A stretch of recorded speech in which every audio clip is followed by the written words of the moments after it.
So, hello, what's up mga ka-orange, mga kapongkan? This is Orange Blooded Motomaniac.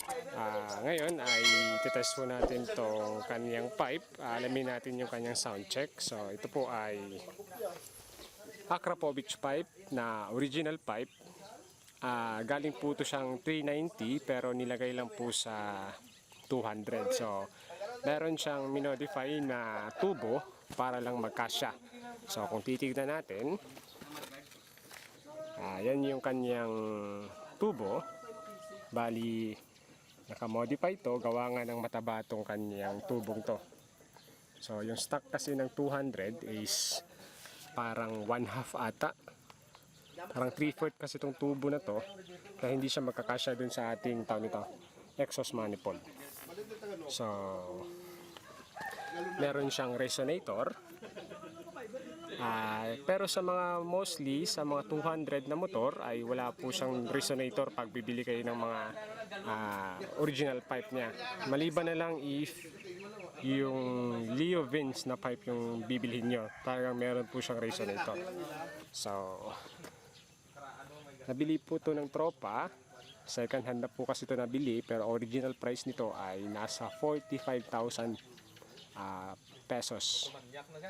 Kung tawag nito, kung bibilhin natin ng original.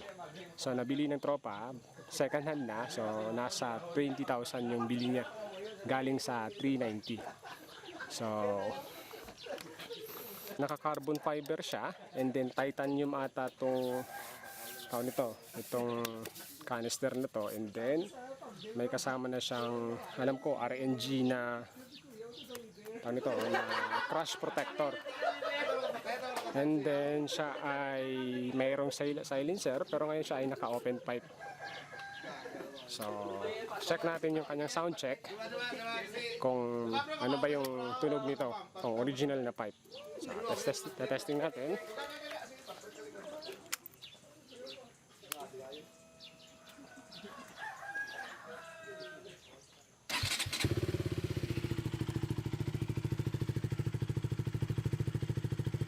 So, ito yung kanyang sound check ng naka-open pipe. So, hindi natin malalaman kung tawag nito, yung sound niya. Sa personal, mas maganda, pero sa camera, depende na lang sa mic na gagamitin. So, ito yung tunog niya once naka-idle. Hindi siya masyadong maingay. Parang normal pa rin yung kanyang ingay. Ma-bass siya, malakas yung bass niya. And then, try natin siyang i-rev.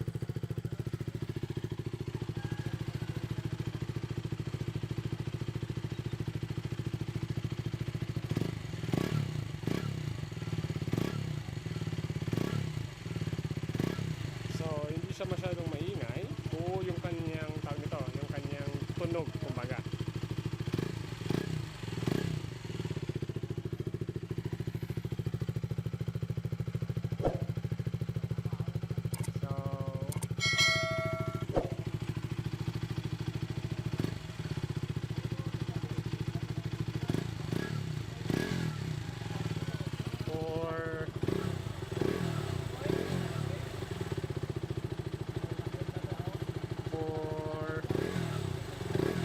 Yun, 6,000 RPM. So, hindi siya masyadong maingay.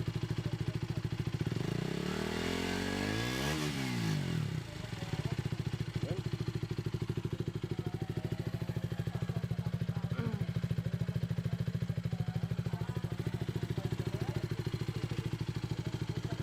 So, i-test natin yung kanyang motor via mic. Naglagay tayo ng mic sa likod.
So, yun na nga po. Bali, yung tunog niya, hindi masyadong maingay.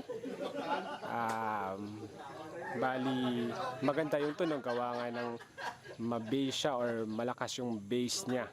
So, ito yung original pipe ng Akrapovic. Alam ko, made in Italy ata itong mga pipe na ganito. So, yun nga po, bali naka-modify siya. Dapat itong pipe na to is pang 390. So, minodify, nilagay sa 200. Bali, ngayon na nga po, bali, pinalitan lang ho yung tao nito, yung clamp dito sa dulo. So, ulitin natin, siya ay original price, nasa 40 plus. So, nabili ng tropa ng second hand, nasa 20 plus lang po siya. So, yun na yung kanyang sound check. And then, salamat sa panonood. Meron pa tayong isang pipe na tawag nito na i-review or i-sound check mamaya-maya. So, hanggang dito na lamang po mga ka-orange, mga kapongkan. Peace! So, last time ay pinadinig natin sa inyo yung isa pang exhaust na Akrapovic pipe na original. So, itong sa isang tropa natin ay aftermarket lamang po ito, galing ng Indonesia. So, Akrapovic din yung kanyang tatak.